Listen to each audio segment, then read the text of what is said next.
AP EAMCET 2026కి సంబంధించి MPC counselling మనకి ముఖ్యంగా నిన్నటితో వెబ్ ఆప్షన్స్ అయితే కంప్లీట్ అయితే కావడం జరిగింది. తర్వాత నెక్స్ట్ స్టెప్ వచ్చేసరికి సీట్ అలాట్మెంట్.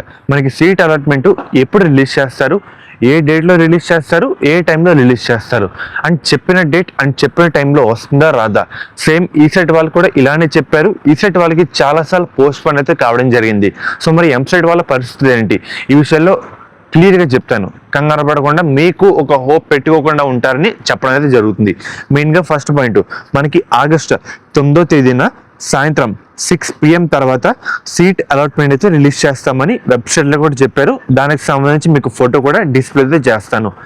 సో ఆగస్టు 9వ తేదీ సాయంత్రం 6 PM తర్వాత సీట్ అలాట్మెంట్ అయితే రిలీజ్ చేస్తామని చెప్పారు. అండ్ చెప్పిన డేట్ చెప్పిన టైంలో వస్తుందా అంటే అది చెప్పలేము ఎవరు, ఎందుకంటే 50-50 ఛాన్స్ అన్నమాట. వస్తే రావచ్చు, లేదంటే లేదు, పోస్ట్ పోన్ అయితే అవ్వచ్చు. నేను ఎందుకు ఇలా చెప్తానంటే ఏదో మాట బట్టి ఏం చెప్పట్లేదు. మనకి ఈ సెట్ వాళ్ళు కూడా ఒక రోజు అని చెప్పారు. ఆ రోజు ఆ చెప్పిన డేట్ టైంకి చాలా మంది వచ్చారు, వెబ్సైట్ చూశారు, తీరా చూస్తారు రాలేదు. సెకండ్ డే ఇలా రిపీట్ అయింది, థర్డ్ డే ఇలా రిపీట్ అయింది, ఫోర్త్ డే ఇలా రిపీట్ అయింది. తీరా చూసరికి చాలా రోజులు అయిన తర్వాత మనకు వచ్చింది అన్నమాట. సేమ్ ఎంసెట్ వాళ్ళు కూడా ఏమైనా టెక్నికల్ ఇష్యూస్ వచ్చినా ఏమైనా అడ్డు ఇటు అయినా పోస్ట్ పోన్ అయితే చేస్తారు పక్కగా.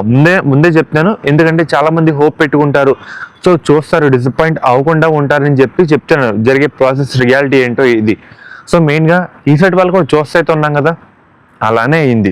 ఎంసెట్ వాళ్ళు కూడా ఒక డేట్ టైం చెప్పారు, వస్తే వెల్ అండ్ గుడ్, రాకపోతే మనకి డిసప్పాయింట్ అయితే అవుతారని చెప్పి ముందే చెప్తాను. మనకి ఆగస్ట్ 9 6 PM తర్వాత అని చెప్పారు. సో చూద్దాం, ఆ రోజు మ్యాక్సిమం లైవ్ పెట్టడం కూడా చూస్తాను. ఫర్దర్ మీకు ఎటువంటి అప్డేట్ ఇచ్చినా అప్డేట్ అయితే అవ్వడం జరుగుతుంది అన్నమాట. సో ఫ్రెండ్స్, ముందే హోప్స్ పెట్టుకోకుండా ఉంటారని చెప్పి ఒక చిన్న చెప్తున్నాను.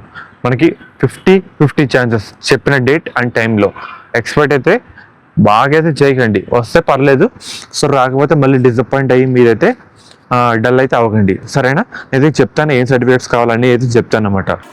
మెయిన్గా ఎవరైతే ఇప్పుడు ఇంటర్ సెకండ్ ఇయర్ బైపీసీ విద్యార్థులు ఉన్నారో మనకి ఎంసెట్ ఎగ్జామ్ కంప్లీట్ అయిపోయిన తర్వాత మన ఎంసెట్ బైపీసీ కౌన్సిలింగ్ అయితే స్టార్ట్ అయితే కావడం జరుగుతుంది. మెయిన్గా స్టార్ట్ అయ్యే ముందు మీ అందరికీ ఒక one of the best college గురించి అయితే చెప్తాను. అది కూడా మనకి శాస్త్ర కాలేజ్ అన్నమాట. ఈ కాలేజ్ కూడా మనకి నెల్లూరులో అయితే ఉంది. వీళ్ళు ప్రొవైడ్ చేసే కోర్సుల విషయానికి వస్తే కనుక మనకి బీఫార్మసీ, ఫార్మాడీ, నర్సింగ్, ఫిజియోథెరపీ. మెయిన్గా వీళ్ళు ప్రొవైడ్ చేసే మెయిన్ స్పెషాలిటీ ఏంటంటే మన ఏపీ స్టేట్లో చూసుకుంటే 2-3 ఉమెన్స్ కాలేజీలు అయితే ఉన్నాయి. సో వాటిలో ఇది one of the best college అని చెప్పచ్చు. మెయిన్గా మనకి బీఫార్మసీలో 1 women's college, 2 co education and అలాగే ఫార్మడీలో ఒక కో ఎడ్యుకేషన్ కాలేజ్ అయితే ఉంది. బీపీటీలో కూడా ఒక కో ఎడ్యుకేషన్ కాలేజ్ అయితే ఉంది. నర్సింగ్లో ఉమెన్స్ కాలేజ్ అయితే ఉందన్నమాట. మీకు ఎటువంటి డౌట్ ఉన్నా స్క్రీన్ మీద కనిపించే ఈ నెంబర్కి ఒకసారి కాంటాక్ట్ అయితే అవ్వండి. వాళ్ళైతే మిమ్మల్ని డీటెయిల్గా గైడ్ చేస్తారు. ఎలా జాయిన్ అవ్వాలి, మనకి ట్యూషన్ ఫీజు ఎంత, హాస్టల్ ఫీజు ఎంత క్లియర్ కట్గా అయితే చెప్తారు. మనకి ప్లేస్మెంట్ రేట్ కూడా మంచిగా అయితే ఉందన్నమాట. మన ఏపీ స్టేట్లో సేఫ్ అండ్ అలాగే గర్ల్స్ పర్పస్ అంతా చూసుకుంటే ఇది ఉమెన్స్ పరంగా one of the best college అని చెప్పచ్చు అన్నమాట. అండ్ అలాగే మీకు కాంటాక్ట్ అవుతున్నప్పుడు కూడా మన ఛానల్ పేరు అయితే చెప్పండి, వాళ్ళైతే ఇంకా డిస్కౌంట్ అయితే మీకు అయితే ప్రొవైడ్ అయితే చేయడం జరుగుతుంది. లిమిటెడ్ సీట్స్ మాత్రమే అందుబాటులో అయితే ఉన్నాయి కాబట్టి వెంటనే కాంటాక్ట్ అయితే అవ్వండి.